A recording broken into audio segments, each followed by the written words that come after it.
తనదైన స్టైల్లో ప్రేక్షకులను కట్టిపడేసే మాటల మాంత్రికురాలు స్టార్ యాంకర్ సుమా అండ్ పరిచయం అక్కర్లేని నటుడు కనకాల వారి అబ్బాయి రాజీవ్ కనకాల ఈ ఉగాది సందర్భంగా ఎన్టీవీ ప్రేక్షకులతో కాసేపు సరదాగా మాట్లాడడానికి వాళ్ళ ఇంట్లో నేనున్నాను. ఫస్ట్ ఉగాది శుభాకాంక్షలు మీ జంటకి. ఉగాది శుభాకాంక్షలు. ఉగాది శుభాకాంక్షలు. చూస్తున్న ప్రేక్షకులు కూడా ఉగాది శుభాకాంక్షలు. ఎన్టీవీ చూస్తున్న ప్రేక్షకులందరికీ ఉగాది శుభాకాంక్షలు. ఓకే, అలా మాటలు వరదాలా కంటిన్యూ అవుతూనే ఉంటున్నాం. మెల్లిగా పచ్చడి దగ్గర నుంచి మొదలవుతాం. ఓకే, ఎలా సెలబ్రేట్ చేసుకుంటున్నారు? రెగ్యులర్ గా ఉగాది పచ్చడి తినడం? తినే పచ్చడి మేము తింటాము. ఉగాది పచ్చడి అంటే మామూలుగా తన పచ్చిమిరపకాయల పచ్చడి బాగా చేస్తుంది. అది వేరే సందర్భాల్లో చేసినటువంటి పచ్చిమిరపకాయల పచ్చడి. ఇప్పుడు మాత్రం ఉగాది పచ్చడి ఖచ్చితంగా తిని ఆ రోజు తలంటి స్నానం చేసుకుని కొత్త బట్టలు వేసుకొని కుదిరితే తర్వాత దేవుడి దండం పెట్టుకొని గుడికి వెళ్ళడం ఆ రోజు అనేది కొంచెం కష్టం.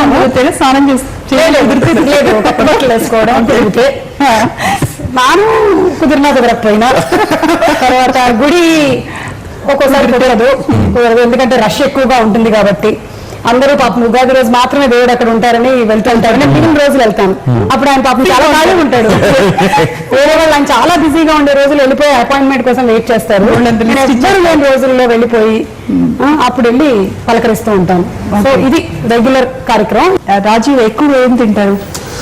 బ్రెయిన్ తింటారు. అది నువ్వు అదే నిజాలు మాట్లాడుతున్నాం. ఓకేనా? బ్రెయిన్ తినడం జాత కాదు, తాగడమే అలవాటు. పాపం బ్రెయిన్ తాగడం మాత్రమే అలవాటు. స్ట్రా వేసుకో, జ్యూస్ లాగా అనమాట. అలా ఓపెన్ చేసి స్ట్రా వేస్తాను అని లాగుతాను. కోడి బ్రెయిన్ తింటుంది, తిని తాగే రకాలే కార్యకర్తలు అందరూ అంతే. ఓకే, సో మీరు ఎక్కువగా ఉగాది రోజు ఏది అడిగి మరీ చేయించుకొని తింటారు? అంటే నేను అడగకుండా పెట్టేది ఫస్ట్ టైం ఉగాది పచ్చడి అండి. ఇక తర్వాత నుంచి అంటే మాకు రెగ్యులర్ కష్టం ఏంటంటే పులిహోర ఒకటి ఉంటుంది, ఇంకా గారెలు. నేను అడగాల్సిన అవసరం ఉండదు. కంపల్సరీ మా ఇంట్లో పెరుగోడలు ఉంటాయి, గారెలు ఉంటాయి, పులిహోర ఉంటుంది, చక్కెర పొంగల్ ఉంటుంది, విందు భోజనం ఉంటుంది. ఎలా అనిపించింది అంటే అలా తెలిసిన తర్వాత, అవార్డు వచ్చిందని తెలిసిన తర్వాత, రికార్డ్స్ లో మీరు వచ్చారని రాజీవ్ గారు ఇచ్చిన కాంప్లిమెంట్ ఏంటి? ఏమైనా చెప్పారా? కంగ్రాట్స్ అని.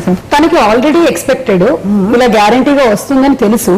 అండ్ ఇన్ ఎపిసోడ్ నేను చేయటం అనేది హీ అప్రిషియేట్ సో మచ్. కాబట్టి ఇంకొక మెట్టు అనుకోవాలి దీన్ని అంతే, ఇంకా బుక్ ఆఫ్ రికార్డ్స్ లోకి రావడం అనేది.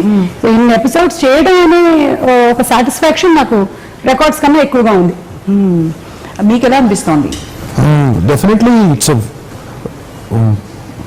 Great achievement where someone television ఇండస్ట్రీలో, అంటే నేను I been in television industry right from తనను ఒక టెలివిజన్ ఇండస్ట్రీ రావడం 91లో స్టార్ట్ అయ్యి, నేను 85 ప్రాబబ్లీ. నేను దానికన్నా ముందు చిన్న పిల్లడి దగ్గర నుంచి, అంతకుముందు కూడా చాలా మంది ఉన్నారు. టీవీ ఇంక్లూజన్ దగ్గర నుంచి, టెలివిజన్ స్టార్ట్ అయిన దగ్గర నుంచి ఇంతవరకు ఎవరు ఎలాంటి రికార్డులు కానీ ఏవి స్థాపించలేదు.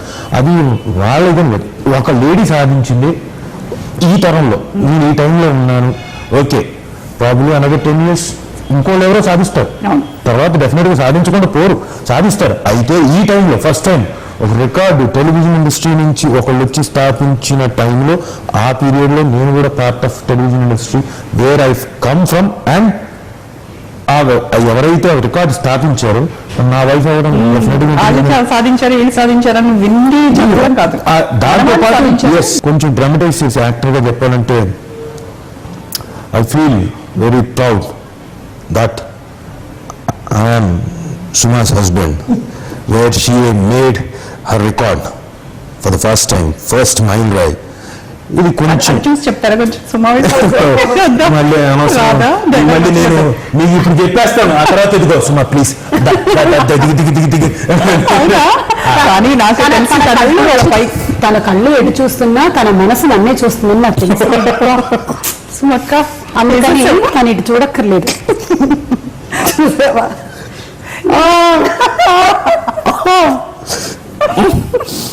ఈ మలయాళీ అమ్మాయి ఇలా ఇంత మాటలు మాంత్రికురాలు అవ్వడం వెనక తను ఏం చేసేదంటే, కేరళలో అప్పుడప్పుడు ఒక 2-3 రోజులు అక్కడ చోటానిక్కరు మలయాళ భగవతి అని కొన్ని చోటానిక్కర మలయాళ భగవతి ഒരു താമസിക്കുമ്പോൾ ഒരു ടെമ്പിൾ ഉണ്ട്, അവിടെ ഉണ്ട് కొబ్బరికాయలు, అట్టి చెట్లుండు, ఇంకోటి ఉంది. అక్కడేమో పూజలు చేస్తుంటారు వాళ్ళు.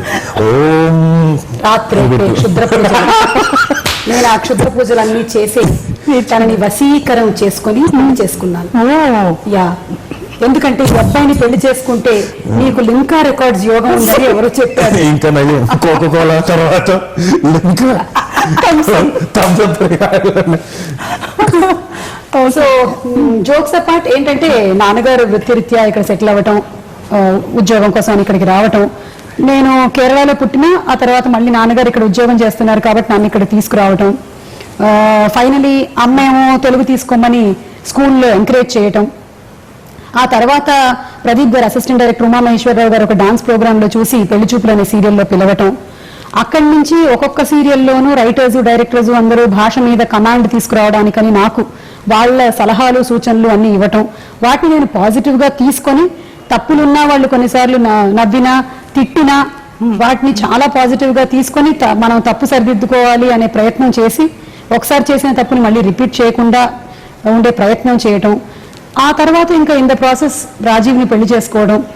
ఇంకా అక్కడి నుంచి మలయాళం కుటుంబం తెలుగు కుటుంబంతో కలవటంతో ఇక్కడ ఎక్కువగా మెజారిటీ తెలుగు అవ్వడంతో తెలుగులోనే మాట్లాడడం, ఇవన్నీ తెలుగు మీద కమాండ్ తీసుకోవడానికి రావడానికి చాలా వరకు దోహదపడ్డాయి. అబ్బా, దోహదపడ్డాయి. ఈజీగా చెప్పేసాం కదా, కట్టే కొట్టే తెచ్చే అంటే ఇదే. కొంచెం కొట్టడం ఎక్కువైంది అంతే. మలయాళం వచ్చిందా మరి రాజీవ్కి? ఏమి రాలేదు. మాట్లాడారు కదా కొబ్బరి బొండాలు ఉండవు. అమ్మాయిలకి నేను ఇచ్చే ఒక ఉచిత సలహా ఏమిటో తెలుసు. నన్ను ఒకటి చెప్తానండి, ఓకే మలయాళం నేర్చుకుంటాను, తనకి ధైర్యం ఉంటే నన్ను తీసుకెళ్లి కేరళలో ఒక ఏదైనా చక్కటి గర్ల్స్ హాస్టల్ ఎక్కడో ఉంటుందో అక్కడేమనండి 1 month వస్తుంది ఆటోమేటిక్ గా.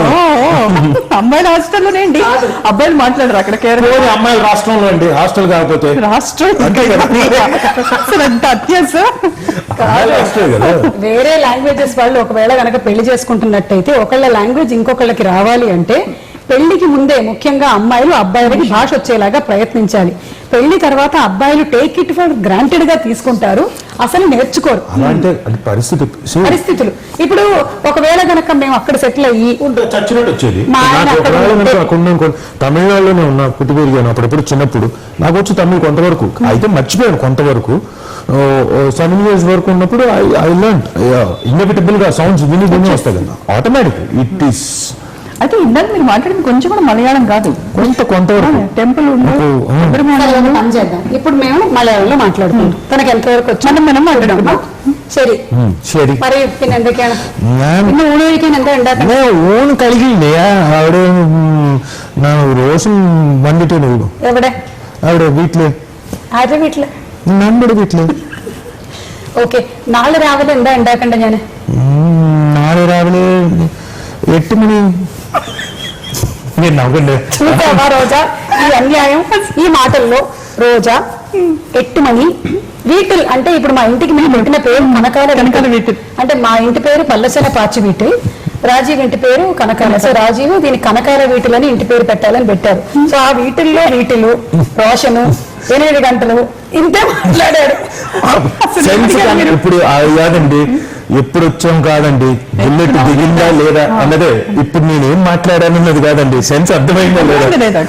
కనకాల వీటిల్ 8 o'clock 8 మణి రేపు అంతే ఫినిష్. సెన్స్ కన్వే అయిందా లేదా అంతే కదా. యాక్టర్ చేయాల్సింది అంతే కదా. Very good. యాక్టర్ చేయాల్సింది భాష మాట్లాడాలి, యాక్టర్ గా నేను చేయాల్సింది సెన్స్ కన్వే చేయాలి. సో ఇది మన మలయాళం. అర్థమైంది. ఈ మలయాళంతో కేరళలో వదిలేస్తే ఇంకంతే సంగతి. ఎందుకు నిన్నేమి ఇంట్రోల్ చేయలేదు అక్కడ ఎంతసేపు కుంజిక్కుంజిరికో పాట కూడా పాడతాను. వద్దులేదు అంతే వచ్చు కుంజిక్కుంజిక్కుంజిరికో అని చాలు.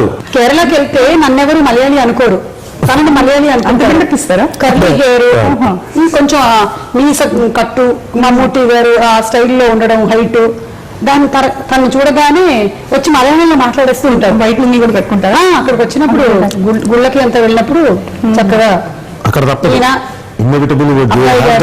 సీరియస్ స్ట్రిక్ట్ కష్టం. ఇప్పుడు మరి మీ అత్తగారు మామగారు వాళ్ళు మాట్లాడినప్పుడు వాళ్ళకి తెలుగు వచ్చా? మా అమ్మగారు వచ్చు. ఎందుకంటే అమ్మ నాన్న కూడా చాలా ఏళ్ల నుంచి సెకండ్రాబాద్ లోనే ఉన్నారు కాబట్టి సో బతికిపోయారు.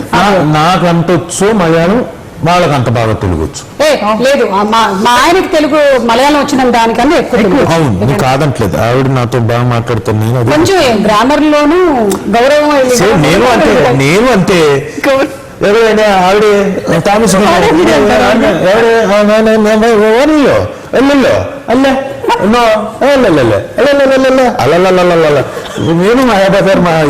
ఇప్పుడు సుమా చేసే ప్రోగ్రామ్స్ మరి ఇంకా రికార్డ్స్ ఎక్కిన తర్వాత ఆ ప్రోగ్రామ్ కనీసం ఒక్కసారి మీరు చూసారా?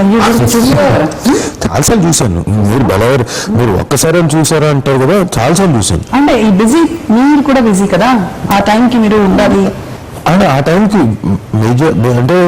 మేజర్ టైమ్స్ అయితే యూజువల్గా నా టైం ఏమవుతుందంటే, షూటింగ్ లేకపోతే నేను అలాగే నాకు ప్రాతకాలే సూర్యోదయంతో పాటు సూర్యుడు ఉదయించేతో పాటు లేచి కూర్చోవడం అలాంటివి లేవు. దాని పద్ధతులు కరెక్ట్గా ఆ టైంకి 11-11:30 షూటింగ్ లేదంటే దట్స్ మై టైం.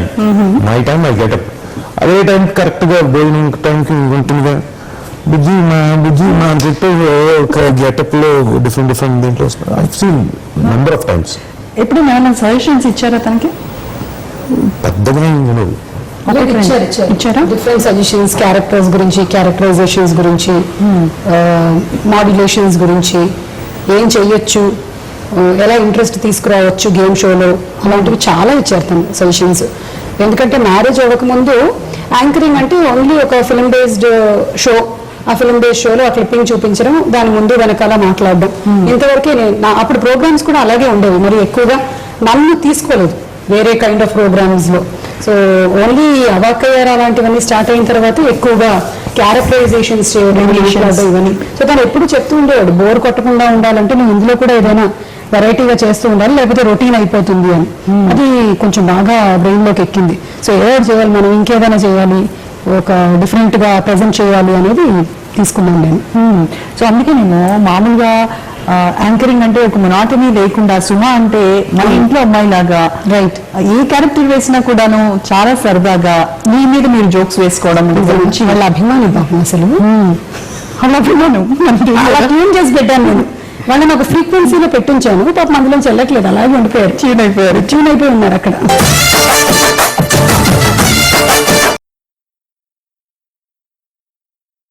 అలాగే మరి మీరు కూడా రాజు యాక్టింగ్ గురించి సజెషన్స్, కామెంట్స్, కాంప్లిమెంట్స్? కాంప్లిమెంట్స్ చాలానే ఇచ్చాను. కామెంట్స్ మీరు చెప్తారు సార్. కాంప్లిమెంట్స్ ఇప్పుడు తను మేజర్ బ్రేక్ వచ్చిన సినిమా స్టూడెంట్ నెంబర్ 1 లో తన క్యారెక్టరైజేషన్, తను చేసిన విధానం సూపర్ గా ఉండింది అసలు. ఎన్టీఆర్ కి ఆపోజిట్ గా తను కంప్లీట్ గా సీన్స్ అన్ని పండడానికి both of them they're equally important, Rajamouli గారి డైరెక్షన్ తో పాటు. సో అందులో తన సీన్స్ ఒక రేంజ్ వరకు సీరియస్ విలనిజం చూపిస్తూ అక్కడి నుంచి కామెడీ ట్రాక్ లోకి వెళ్ళి ఆ కామెడీని గజాలతో పండించడం అనేది చాలా బాగా చేశాడు. అది బాగా నచ్చింది, అది చెప్పాం. ఆ తర్వాత వచ్చిన సినిమాల్లో కూడా సై నాకు చాలా ఎక్కువ ఇష్టమైన క్యారెక్టర్. అసలు అందులోని డైలాగ్ నేనే నేర్చుకుని ఒకసారి చెప్పేశాను ఏంటది ఫ్లాష్ లో, ఎందుకు ఏడుస్తారు, ఇప్పుడు ఏం జరిగిందని, అనుకున్నదేగా అయ్యింది, భిక్షు యాదవ్ మనుషులు మీకన్నా బలవంతులు, కొట్లాట్లలో ఆరితేరిన గుండాలు, చావంటే లెక్క చేయని రౌడీలు, వాళ్ళని పోరాడడానికి మీ దగ్గర ఏముందని, గెలవాలన్న ఒక కోరిక తప్ప. నిజానికి ఒక కోరిక చాలు మిమ్మల్ని గెలిపించడానికి, కానీ అయినా మీరు ఓడిపోతున్నారంటే తప్పెక్కడుందో తెలుసా? భయం. మీ భయమే మీకు శత్రువై మీ ఓటమిని తీసుకొస్తుంది, అలా సంథింగ్. సో ఇప్పుడు ఈ మాత్రం ఆ సీన్, ఆ బిల్డప్, ఆ ఇమోషన్, ఆ లాస్ట్ లో what are you going to do or die అనే ఆ సన్నివేశం మనకి చాలా సందర్భాల్లో మనం ఫేస్ చేస్తూ ఉంటాము. అక్కడ ఒక మ్యాచ్ అనే ఒక సందర్భాన్ని క్రియేట్ చేసి రగ్బీ దాంట్లో ఆ స్టోరీలో రాజమౌళి గారు తీసుకొచ్చినప్పటికీ మనకి చాలాసార్లు కాన్ఫ్లిక్ట్ వస్తుంది, మనం డీలో పడిపోతాము, టెన్షన్ పడిపోతాము, ఇంకా ఇక్కడి నుంచి లేవలేమేమో అన్న పరిస్థితి వచ్చినప్పుడు అది చాలా ఇన్స్పిరేషన్ ఇస్తుంది ఆ సన్నివేశం. సో అది తన పెర్ఫార్మెన్స్ సూపర్. అండ్ అందులోనే ఇంకొక సీన్ కూడా, విలన్లు వచ్చి అటాక్ చేసినప్పుడు ఫ్యామిలీ మెంబర్స్ని తను చూపించిన ఎక్స్ప్రెషన్స్. అండ్ విక్రమార్కుడు సినిమాలో తన భార్యని విలన్ ఎత్తుకెళ్ళిన తర్వాత అక్కడే ఉంది అని తెలిసినప్పటికీ కూడా చెప్పలేని పరిస్థితుల్లో పిల్లలకి ఏం చెప్పాలో తెలియనటువంటి ఆ చిన్న ఎమోషన్స్ ఉంటాయి కదా, అది సూపర్ గా పండిస్తాడు అసలు అలాంటివి. సో ఇంకా ఇలా చెప్పుకుంటూ పోతే చేసినవన్నీ అంటే చేసినవన్నీ కాదు, కొన్ని నాకు నా ఇంట్లో కొన్ని నేను చేసినట్టు కొన్ని ఫ్లాప్ అయినా ఇవి లైక్ దెమ్, అలా చేసిన కొన్ని ఉన్నాయి, అన్నీ కాదు కొన్ని. అంటే ఇప్పుడు సుమా చెప్పినవన్నీ కూడా Yes, yes, దాదాపు 100%. అందరికీ కూడా చాలా గుర్తుండిపోయిన క్యారెక్టర్స్ అవన్నీ. ఇప్పుడు కామెంట్స్ కామెంట్స్ కొన్ని సినిమాలకైతే సుమా పున్నమే నాకు సినిమా రిలీజ్ అవుతాను నాకు తెలుస్తుంది, ఇది వరకు మనం మాట్లాడుకున్నాం. కాదు నా మాట చూడు, సినిమా చూడండి. అసలు అప్పుడు ఆ సినిమా చేస్తున్నప్పుడే వాటి ఫొటోస్ పేపర్ లో వస్తూ ఉండేవి అనమాట. కొంచెం ఎందుకో ఇబ్బందికరంగా ఉండేది. కాలేదు కాలలేదు అని చెప్తే నిజంగా చాలా పొరపాటు అవుతుంది, తక్కువ అవుతుంది, అది చాలా నటన అవుతుంది. నిజంగా ప్రేమించేటువంటి భార్యాభర్తల మధ్య డెఫినెట్ గా కొంచెం కోపం ఉంటుంది. నాకు మరీ అంత మైండ్ సెట్ ఇంకా అంత మెచ్యూరిటీ రాలేదు. ఇప్పుడు కొంత బెటర్ గా ఉన్నాను నేను. సంతోషిస్తాను ఇప్పుడు ఇంకొంచెం బెటర్ గా ఐఎమ్ ఓకే విత్ ఇట్. కానీ అప్పుడు మాత్రం చాలా పాజిటివ్ గా ఎవరితోనైనా అలా సన్నివేశాల్లో చేసినప్పుడు కాస్తంత ఏంటో ఫీల్ అయిన సన్నివేశాలు ఉన్నాయి అని చెప్పింది కరెక్ట్. నెట్ అనేది వచ్చిన తర్వాత నుంచి మనకుండే పెద్ద దౌర్భాగ్యం ఏమిటంటే ఎన్ని అడ్వాంటేజెస్ ఉన్నా ఇలాంటి disadvantages. What ever you do, ఎలాంటి క్యారెక్టర్స్ నువ్వు బయట చేసినా డెఫినెట్లీ నీ గురించి అందులో బ్యాడ్ ఉంటుంది. అది తీసుకునే మనల్ని బట్టి ఉంటుంది. అంతలో ఎప్పుడైనా బాగా బాధపడే సందర్భం అసలు ఎప్పుడు అసలు నేను ఒక స్టేజ్ వరకు నెట్ చూసేదాన్ని కాదు, నా ఎస్పెషల్లీ నావి ఏమైనా ఉన్నా చేసినా. కానీ ఎప్పుడైతే నా ఫేక్ FB అకౌంట్స్ చాలా ఎక్కువ వచ్చేసాయో, వాటిలో మోసం చేయడం మొదలెట్టారో, రండి మీకు స్టార్ మహిళ ఇంటర్వ్యూ ఉంది ఇవాళ అలాగని చెప్పి చేయడం మొదలెట్టారు. భయం వేసి పాపం లేడీస్ ఎక్కడ నిజంగా నేనేనేమో అనుకొని వెళ్ళిపోతారని చెప్పి ఒక అకౌంట్ క్రియేట్ చేసుకున్నాను.